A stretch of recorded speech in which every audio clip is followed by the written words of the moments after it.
Present Nadendla Manohar అయితే అటు YSRCP party వాళ్ళు కానీ ఇతర పార్టీ వాళ్ళు అందరూ కూడా ఇటు జగన్మోహన్ రెడ్డి వాళ్ళ టీంలో ఉన్న వాళ్ళందరూ ఇటు పవన్ కళ్యాణ్ని చంద్రబాబు నాయుడిని అందరినీ వెత్తి పొడుస్తూ మాట్లాడుతున్నారు.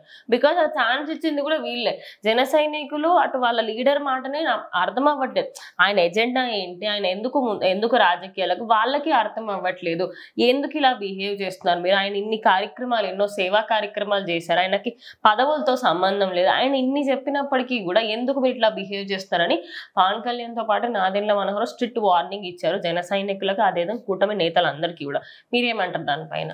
సో నాదెండ్ల మనోహర్ గారు అంటే ఇంకా ఈ రోజున ఒక పౌర సరఫరాల మినిస్టర్గా అందరికీ మంచి ఒక ఇదిగా పనిచేస్తున్నారు, కనపడుతున్నారు అనమాట. ప్రతిరోజు ఎక్కడైతే తప్పు జరుగుతుందో అక్కడికి వెళ్ళి వేలెత్తి చూపించడం కానీ, అది అక్కడే పరిష్కరించడం కానీ అన్నీ చేస్తూ ఒక టాప్ లీడర్ లిస్టులోకి ఆయన కూడా వెళ్తున్నారు అంటే ఏమాత్రం సందేహం లేదు. మరి ఆయనకు కూడా కోపం తెప్పిస్తున్నారు ఈ జన సైనికులు. ఎలా అంటే వాళ్ళకి అంటే చిన్న వయసు వాళ్ళు, ఇప్పుడు ఒక 25 లోపు వయసు ఉండటం వాళ్ళందరూ కూడా ఆలోచన విధానం అనేది పక్కన పెట్టి ఆవేశమే మన ఎజెండాగా పరిగెడుతున్నారు అనమాట. ఎందుకంటే అది కరెక్ట్ కాదు. రాజకీయాల్లో ఖచ్చితంగా ఆయన ఏం చెప్తున్నారు, అసలు ఏ ఎజెండాతో ముందుకెళ్తున్నారు, అది మనం ఎలా అర్థం చేసుకోవాలి. మనకు ఓటు హక్కు వచ్చింది, కళ్యాణ్ బాబు అంటే సరిపోయిందని కాదు.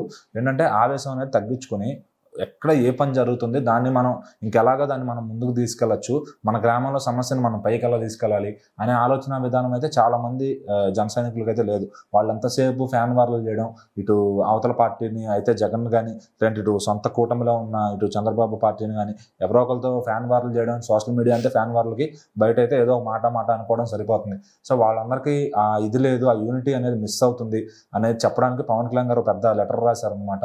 సో మరి వాళ్ళకి అర్థం చేసుకోవాలి. ఎందుకంటే ఆయన కూడా చెప్పిన తర్వాత వాళ్ళు అర్థం చేసుకోలేదంటే ఇంకా ఆయన మాటకు ఆయన విలువ ఉన్నట్టే ఖచ్చితంగా.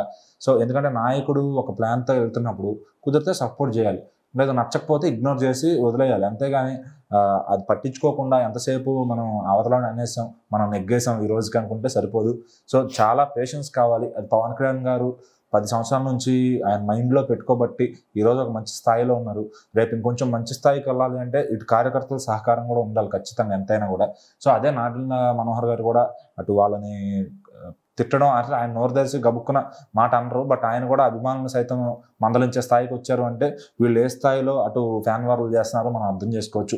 ఎందుకంటే ఇప్పుడు వీళ్ళు చేయడం వల్ల బ్యాడ్ రెప్యుటేషన్ అంతా వచ్చేది పవన్ కళ్యాణ్ గారికి. సో పార్టీలో వీళ్ళకి కానీ నాయకులకు కానీ ఎవరికి రాదు. డైరెక్ట్ వీడు ఏ తప్పు చేసినా డైరెక్ట్ పాయింట్ వేలెత్తి చూపించేది పవన్ కళ్యాణ్ గారిని చూపిస్తారు.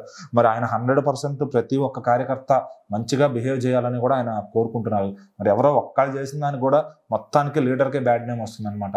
సో నాదెండ్ల మనోహర్ గారు కూడా చెప్పడం, ఆయన ఎన్ని చేస్తున్నారు, ఇంతకు ముందు పదవి లేనప్పుడు ఎన్ని చేశారు, వచ్చినాక ఎన్ని చేశారు. సో 25 కోట్లు ఖర్చు పెట్టారు రైతులకు కానీ ఎవరికన్నా కానీ సమస్యల్లో ఉన్న వాళ్ళకి. సో ఏదో ఒక సమస్యను ఆయనే వెళ్ళి తీసుకుని చేస్తున్నారు. మరి మనం ఎంత ఏకాగ్రతగా మనం ఆయనకు సహాయం చేయాలి. సో మీరు ఫండింగ్ కూడా అడగట్లేదు, ఆయన చేసేదాన్ని ముందుకు తీసుకెళ్ళండి. ఇలా చేశారు మంచిని 10 మందికి చెప్పండి. అంతేగాని వేరే వాళ్ళతో కొట్లాడటం కానీ అదంతా కరెక్ట్ కాదు అని చెప్పి ఆయన మందలించడం జరిగిందనమాట. సో మరి అది ఇప్పటికైనా వాళ్ళు అర్థం చేసుకుంటే రాజకీయాలు అనేవి, కూటమి అనేది చాలా బలంగా ముందుకెళ్తుంది.